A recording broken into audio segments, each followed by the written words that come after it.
Buonasera da Telecolor, nuova edizione di Sicilia 24, questi i titoli del giornale. Omicidio a Palermo, non paga l'affitto e il proprietario dell'abitazione lo uccide, vittima un muratore di 32 anni con precedenti penali, fermato un uomo di 77 anni. Traffico di droga sull'asse Catania-Marsala, 11 indagati, la cocaina viaggiava su un'auto presa a noleggio, coinvolto anche un esponente catanese del Gran Cappello, arrestato nei giorni scorsi. Corleone si schiera contro il ritorno in paese del figlio di Totorina, il Consiglio Comunale vota per il suo allontanamento, il sindaco dice è pericoloso, non ha mai preso le distanze da Cosa Nostra. Sarebbe stata la Calabria l'ultimo rifugio di Matteo Messina Denaro prima della latitanza a Campobello di Mazara, torna all'attualità la pista emersa nel corso delle indagini avviate nel 2016, intanto il boss ha incontrato in carcere la figlia Lorenza. Il presidente dell'Ars, Gaetano Carvagno, traccia il bilancio dei primi 6 mesi di legislatura e assicura mai più in aula norme a rischio impugnativa. Harrison Ford e Johnny Depp, le prime star internazionali annunciate al prossimo Taormina Film Fest il 23 giugno, il galà d'apertura dedicato a Luciano Pavarotti. Calcio, il Catania prepara l'assalto al tricolore dilettanti, definito il quadro della Pool Scudetto di Serie D. Si comincia domenica in casa contro il Sorrento, sarà l'ultima partita stagionale al Massimino.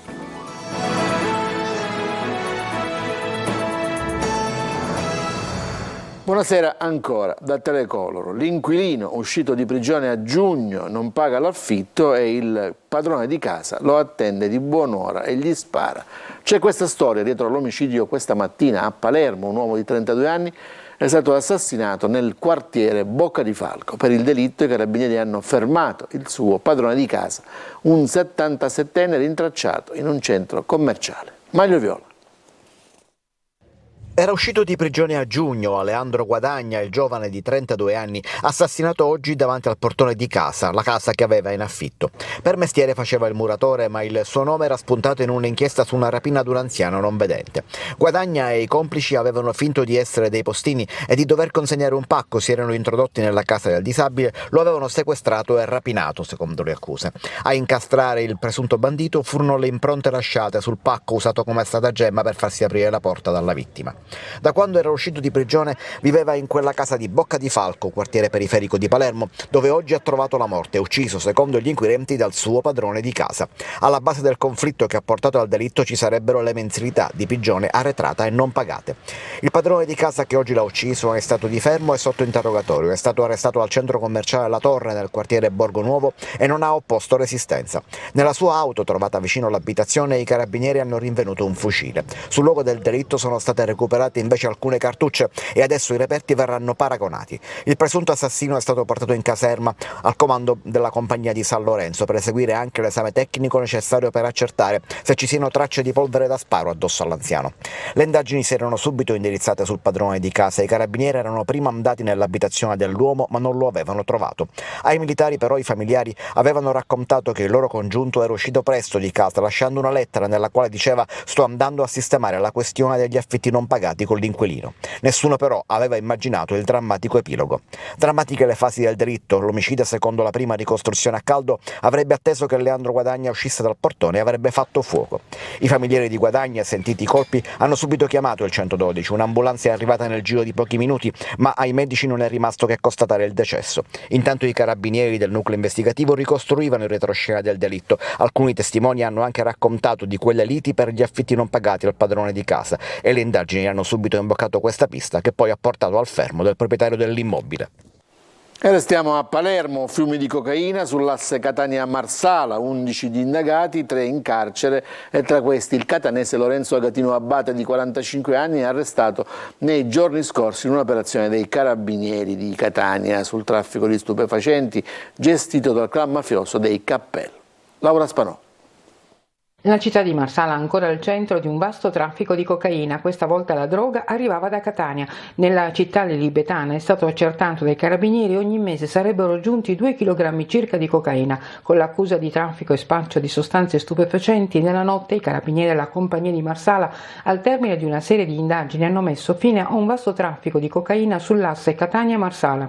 Il bilancio dell'operazione antidroga vede 11 indagati, 3 in carcere, 3 a domiciliari con braccialetto elettronico, 5 obblighi di dimora nel comune di Marsala e ancora 2 società di vendita e noleggio veicoli con sede a Marsala e riconducibili ad uno degli indagati sottoposto a sequestro preventivo. Tra le persone destinatarie dell'ordinanza del GIP di Marsala vi è il presunto corriere catanese Lorenzo Agatino Abate, 45enne, arrestato nei giorni scorsi in un'operazione dei carabinieri di Catania sul traffico di stupefacenti gestito dal clan mafioso dei Cappello. 3 le donne finite ai domiciliari. Dalla ricostruzione degli inquirenti, alcuni degli indagati avrebbero organizzato in più occasioni il trasporto della droga da Catania a Marsala utilizzando autovetture a noleggio intestate a 2 società marsalesi. La cocaina, una volta arrivata in città, veniva ceduta a pusher locali per l'approvvigionamento delle piazze di spaccio cittadine. L'indagine dei carabinieri aveva già consentito di arrestare in flagranza 7 persone e sequestrare 3 kg di cocaina e circa 40.000 euro in contanti provento dell'illecita attività. Nel corso delle indagini i carabinieri avevano anche intercettato e bloccato nei pressi di Marsala un catanese e un marsalese, entrambi percettori di reddito di cittadinanza, che nel vano bagagli di un'auto a noleggio nascondevano 2 lastre di materiale bianco del peso di oltre 2 kg, rivelatisi poi essere cocaina con una percentuale di purezza elevatissima. Lo stupefacente avrebbe fruttato, una volta tagliato, oltre 200.000 euro. Lo scorso 17 febbraio i carabinieri, sempre a Marsala, avevano sgominato 3 gruppi di spacciatori in concorrenza tra loro e ciascuno guidato da una donna. La droga, crack, eroina e cocaina in quel caso arrivava dalla Calabria e da Palermo. E a Corleone il comune chiede l'allontanamento di Salvo Riina, il figlio del boss di Cosa Nostra, tornato a vivere nella cittadina. Lo scorso 4 aprile il Consiglio Comunale del paese ha approvato all'unanimità la mozione del sindaco Nicolò Nicolosi, che considera questo fatto un grave danno di immagine per i tanti corleonesi che vogliono liberarsi da un passato pesante. Noi abbiamo sentito il sindaco, Emanuela Corsi lo ha raggiunto. Riteniamo inquinante la presenza di Riina a Corleone, che nel libro che ha scritto recentemente, che si intitola Riina, dice Corleone è il luogo in cui posso andare a vivere. No, non è più così. È la ferma posizione del sindaco di Corleone, Nicolò Nicolosi, che dice no alla presenza di Salvo Riina, figlio dello storico boss di Cosa Nostra, tornato a vivere in città lo scorso 4 aprile dopo anni di detenzione. Il Consiglio Comunale ha approvato all'unanimità nel pomeriggio di ieri la mozione presentata dallo stesso primo cittadino e dalla Giunta per l'allontanamento dell'uomo da Corleone, chiedendo al governo Meloni di intervenire. Il governo nazionale in particolare ha il potere di disporre una residenza diversa, obbligando il soggetto a vivere in un posto diverso. Il comune ha dato la residenza a Riina Junior senza informare il sindaco, che una volta presa la notizia ha subito avviato un'indagine interna con il dirigente dell'anagrafe e il comandante della polizia locale. E abbiamo ritenuto ancora più importante convocare un consiglio partecipato da tutti gli eletti al consiglio comunale di qualsiasi parte politica, che hanno condiviso un documento di rifiuto di ricadute su logiche di mafia rappresentate anche dalla presenza di questo personaggio a Corleone, che non è gradito e di cui chiediamo l'allontanamento. Corleone e i corleonesi, ribadisce più volte Nicolosi, vogliono smarcarsi definitivamente da un passato di mafia e malaffare. Abbiamo colto che questa presenza suscita preoccupazione, suscita forse ancora qualche timore, per cui se lo si incontra per strada lo si saluta cordialmente come non dovrebbe accadere. Tra le motivazioni della richiesta c'è anche il fatto che l'uomo non ha mai preso ufficialmente le distanze da Cosa Nostra. Se dovesse pentirsi e con i fatti, oltre che con le parole, rinnegare il passato che ha rappresentato, che lo hanno caratterizzato lui e la sua famiglia, può vivere a Corleone. Fino a quando questo non avverrà è bene che stia lontano da Corleone. Sarebbe stata la Calabria l'ultima tappa della latitanza di Matteo Messina Denaro prima di trasferirsi definitivamente a Campobello di Mazara. Già nel 2016, nel corso delle indagini sfociate nell'operazione antimafia Anno Zero, furono intercettati 2 mafiosi parlare di questo e questa pista oggi torna all'attualità grazie ai nuovi elementi raccolti dagli investigatori del ROS. Intanto Messina Denaro ha incontrato in carcere la figlia Lorenza. Laura Spanò. È il 3 settembre del 2016. Nicola Accardo, boss della famiglia mafiosa di Partanna, e Antonino Triolo, pure mafioso di Partanna, coinvolti nell'operazione Anno Zero, vengono intercettati dai carabinieri mentre parlano dell'allora latitante Matteo Messina Denaro. Dice che Matteo era in Calabria ed è tornato, rivelava Accardo, pensando di non essere ascoltato da nessuno. Gli investigatori non hanno dubbi, si trattava di Matteo Messina Denaro, all'epoca ricercato numero 1 in Italia. Una pista, quella calabrese, oggi tornata d'attualità perché dagli ultimi elementi raccolti dagli inquirenti emerge che l'ultima tappa della latitanza del padrino di Castelvetrano prima del suo trasferimento a Campobello di Mazara è stata proprio la Calabria, e questo grazie alla protezione dell''Ndrangheta. Messina Denaro avrebbe trovato rifugio tra Lamezia Terme e Cosenza, città in cui il boss avrebbe avuto anche diversi affari, dai traffici di droga, in cui le Ndrine hanno ormai conquistato un ruolo di primo piano, alla realizzazione di un villaggio turistico e poi gli impianti eolici, business sul quale il capomafia, attraverso l'imprenditore alcamese Vito Nicastri, avrebbe investito anche in Sicilia. Quella trascorsa da Messina Denaro in Calabria, secondo gli investigatori, sarebbe stata però una latitanza simile a quella di Bernardo Provenzano, costretto a nascondersi e a spostarsi più volte. E intanto, dopo i dettagli sull'interrogatorio in videoconferenza davanti al GIP Montalto, che rivelano il carattere irriverente del boss Matteo Messina Denaro e la conferma che il padrino ha ancora dei beni nascosti, si apprende del primo incontro tra l'ex Primo La Rossa e la figlia Lorenza Lagna. Padre e figlia si sono incontrati nel carcere dell'Aquila, dove Messina Denaro è rinchiuso al 41 bis. Lorenza è figlia di Franca Lagna, la donna con cui Messina Denaro ha avuto una relazione. Una figlia mai riconosciuta che, compiuto 18 anni, ha chiesto alla madre di voler vivere la sua vita fuori dalle mura della casa dei Messina Denaro. Padre e figlia si sono incontrati nelle scorse settimane, separati da un vetro come previsto dal regime del carcere duro. Pochi giorni dopo l'arresto del padre, Lorenza aveva affidato il suo pensiero ad una nota ufficiale di un avvocato che smentiva la voce che circolava che avesse rinnagato il padre. Cambiamo argomento, parliamo di politica, mai più in aula norme a rischio impugnativa. Ad annunciarlo è il presidente dell'ARS, Gaetano Galvagno, che oggi ha fatto il bilancio dei primi 6 mesi di legislatura, affrontando anche il tema della scarsa produttività del Parlamento regionale. Proprio Galvagno, qualche ora dopo, è stato costretto a sospendere i lavori d'aula a causa delle assenze dei deputati. Presenti erano infatti soltanto 15. Maglio viola. È necessario essere presenti in aula perché questa è la cosa da fare, lavorare. È il richiamo del presidente dell'ARS Gaetano Galvagno, che in apertura della seduta dell'Assemblea regionale siciliana nel pomeriggio di oggi è stato costretto a rinviare i lavori perché i presenti erano soltanto in 15. Succede nel giorno del bilancio dei primi 6 mesi di attività del Parlamento siciliano. Un bilancio che è partito necessariamente dalle criticità, ovvero dalla consistente impugnativa di norme pronunciata da Roma nei confronti di parti della legge finanziaria regionale. Una cosa che non deve più succedere, e per questo il Presidente ha annunciato che non tollererà più che vengano trattate norme considerate a rischio. Il Palazzo deve essere trasparente per il Presidente del Parlamento isolano. Ci sembra un atto dovuto e corretto nei confronti dei siciliani e raccontare i nostri primi 6 mesi con tutti i lati positivi e i lati negativi che abbiamo notato in questi 6 mesi. Pertanto è un'operazione verità, raccontare ai siciliani quello che accade dentro il palazzo. L'aula può rimanere aperta anche 24 ore su 24, ha poi detto il Presidente Galvagno sulla scarsa produttività del Parlamento, ma serve che ci sia carne al fuoco. Poi ha giustificato la scarsa legiferazione con una finanziaria corposa che ha risposto a molte esigenze e con i numeri delle commissioni per lo più in linea con il passato. La prossima cosa da fare è lavorare così come tutti i giorni. È chiaro che il lavoro, è vero, non è soltanto dentro il palazzo, ma se si riuscisse a cogliere il sentimento reale dei cittadini e raccogliere le istanze e trasformarle in leggi, forse sarebbe una cosa migliore per tutti. Infine una risposta alla polemica sull'aumento delle indennità Istat. Io la mia quota di aumenti, dice, la do in beneficenza, ha annunciato il presidente dell'ARS. Ci fermiamo, c'è la pubblicità, torniamo subito dopo.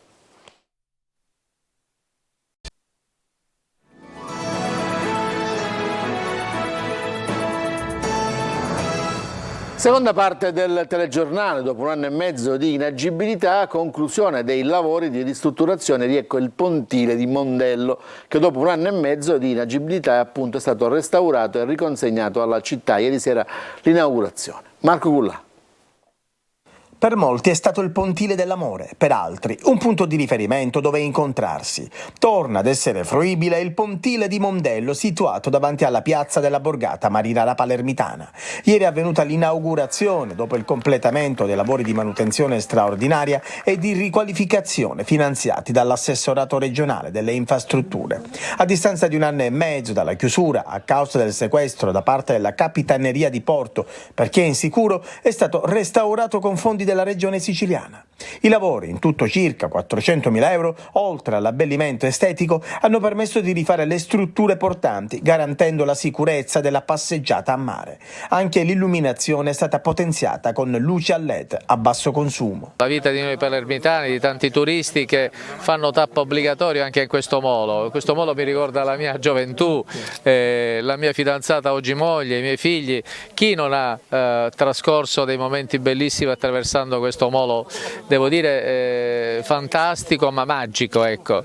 Riconsegnato non solo a Mondello ma alla cittadinanza, ai palermitani e ai turisti questa meravigliosa infrastruttura che per Mondello è un simbolo ma anche per la città. Ringrazio veramente chi ha collaborato, il Comune di Palermo, la Regione, l'Assessorato Infrastrutture, il Dipartimento Regionale Tecnico, tutti hanno fatto la loro parte. E in vista della stagione estiva, il pontile di Mondello è un valore aggiunto per tutta la Borgata Marinara. Credo che non ci sia palermitano che non abbia calcato questo pavimento fino ad usurarlo piacevolmente. È un bene quindi che si sia ripristinato in chiave moderna questo punto che lega Palermo alla sua Borgata Marinara, ma credo che bene abbia fatto la Regione a regalare alla nostra città questo manufatto. Occorre adesso continuare a impegnarsi per migliorare, qualificare, fare crescere ulteriormente la nostra città, che per fortuna continua ad essere meta importante di turismo e di attrazione. Harrison Ford, Johnny Depp tra le prime star internazionali annunciate al prossimo Taormina Film Fest il 23 giugno, il gala d'apertura dedicato a Luciano Pavarotti. L'intera stagione estiva sarà all'insegna del cambiamento con la Fondazione Taormina Arte che si riappropria della gestione e della produzione degli spettacoli tra musica, danza e prosa. Ce ne parla Roberta Lunghi. Sarà la stagione del cambiamento, parola d'ordine per il Taormina Film Fest, così come per la Fondazione Taormina Arte, che considera la stagione estiva 2023 come un anno zero.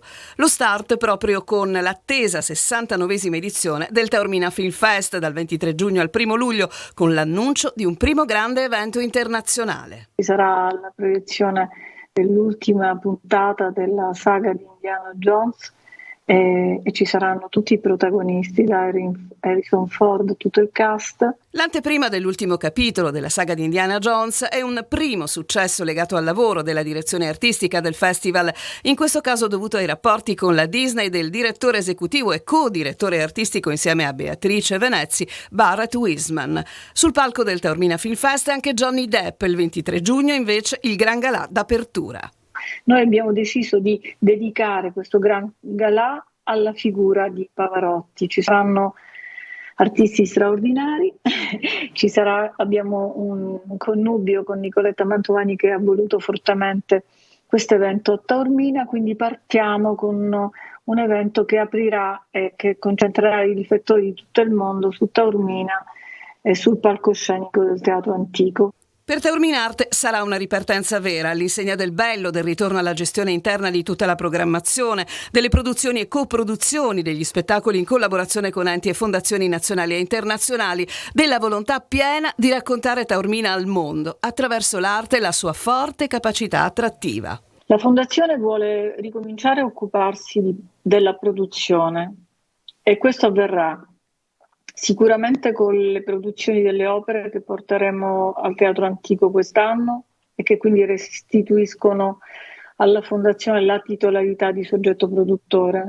Un calendario rivolto alle nuove generazioni, con l'arrivo di influencer che proprio a Taormina presenteranno i propri corti, una serata di gala con i nastri d'argento e nell'ambito dello spettacolo dal vivo il programma Arte e Musica, dal 2 luglio ad agosto inoltrato, con un cartellone ricco di produzioni originali tra cinema, musica, danza e prosa, che verrà svelato nei dettagli il prossimo 6 giugno durante una conferenza stampa alla Regione.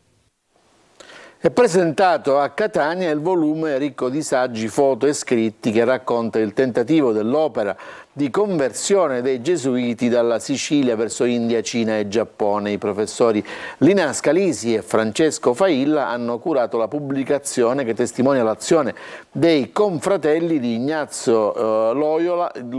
Roberta Lunghi ce ne parla. Una storia stupenda, piena di oggetti, piena di scambi, piena di ponti culturali. Ignazio di Loyola e i 5 continenti, nella raffigurazione pittorica di un anonimo che trova posto all'interno della chiesa del collegio di Caltagirone, è un gioiello simbolo di questa storia stupenda, all'interno del volume Tracce d'Oriente, a cura dei professori Lina Scalisi e Francesco Failla per la San Filippo Editore, paragonabile a uno scrigno pieno di altri gioielli, tra foto e saggi che raccontano l'azione di coraggiosa evangelizzazione dei gesuiti, paladini di un'opera di conversione dalla Sicilia verso l'Oriente, incuranti di rischi e fatica. Servivano anche 11, 12, 13 mesi di viaggio, con la consapevolezza che non si arrivava alla fine di questo viaggio. Ecco, questa dimensione della scienza, che in qualche maniera è lo strumento razionale con il quale affrontano il viaggio e la conversione, ma anche questa fede straordinaria che diventa sostegno. Credo che questa singolarità oggi, in questo dialogo tra scienza e fede, può essere un ulteriore strumento per affrontare anche la quotidianità. La Sicilia parla ancora oggi della Compagnia di Gesù, con le chiese monumentali, con oggetti, disegni e materiali provenienti dalle Indie, da Cina e Giappone, ma non solo. Ma anche il racconto di come una prima schiera di uomini sperimentano in Sicilia un laboratorio che sarà poi destinato a formare un'azione di diffusione della fede da parte di questi uomini che erano i primi uomini di Ignazio di Loyola. Di certo l'opera dei gesuiti che si racconta in questo volume, presentato a Catania al monastero dei Benedettini, assurge a esempio di una identità umana che si compie nell'incontro con gli altri. In un tempo in cui questo mondo è devastato dalle diseguaglianze, i gesuiti oggi rappresentano quel punto di incontro al quale tutti dovremmo aspirare. Ci fermiamo, c'è ancora uno stacco per la pubblicità, torniamo subito dopo.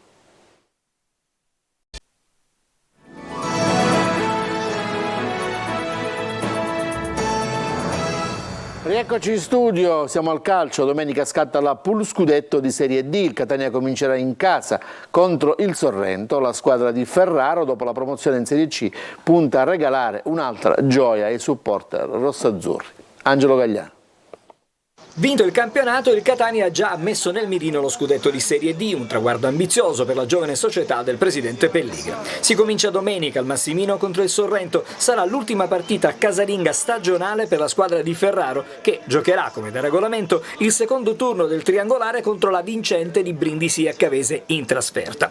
In caso di approdo in semifinale, i rossazzurri poi giocherebbero la sfida interna in campo neutro per consentire i lavori di rifacimento del manterboso del Massimino ed il completamento del restyling dell'impianto di Piazza Spedini. La finale della pool scudetto, lo ricordiamo, è in programma sabato 10 giugno e si giocherà in gara unica. Un'appendice di stagione che il gruppo di Ferraro punta a vincere per regalare l'ennesima soddisfazione ai tifosi e alla città. Ci teniamo tutti a fare bene, comunque sono delle partite dentro fuori, ma ripeto, noi siamo comunque il Catania, ci teniamo a far bene e vogliamo arrivare in fondo. Poi è normale che tutti noi vogliamo far bene, vogliamo far gol e portare a casa questo scudetto. 7 gol in campionato, De Luca non nasconde di volere proseguire anche per il prossimo anno in rossazzurro. Catania comunque è una piazza che ti dà tanto sotto tutti i punti di vista, quindi mi ha dato tanto, perché comunque vedere la passione, la gente, i bambini che ti fermano, che ti abbracciano, penso che sia qualcosa di unico, no? Quindi spero di andare avanti con questa maglia. La sfida con il Sorrento di domenica al Massimino è in programma alle 16 e da oggi fino a venerdì la società ha riservato dei prezzi speciali per gli abbonati che al momento dell'acquisto dovranno esibire però la WeCard, biglietti già disponibili anche per i non abbonati. Da domenica scattano anche i play-off e i play-out. Il Licata giocherà il primo turno degli spareggi promozione in trasferta sul campo dell'Ocri, mentre il Trapani ospiterà il Lamezia Terme. Per effetto della ulteriore penalizzazione di un punto alla Real Aversa sono invece cambiati gli accoppiamenti per i play-out. Il Ragusa affronterà in casa il Real Aversa, mentre il Paternò giocherà in trasferta contro il San Luca. Tutte le partite sono in programma alle 16. È una notizia di pallanuoto, l'Orizzonte Catania ha vinto ai rigori gara 2 della finale scudetto e ora sull'1-1 nella serie con la SIS Roma. La squadra guidata da Martina Miceli ha dovuto inseguire per quasi tutta la durata dell'incontro.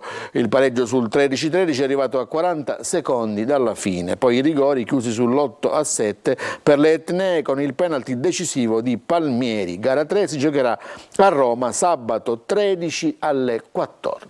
È tutto per questa edizione del telegiornale, grazie per averci seguito, a tutti buona serata.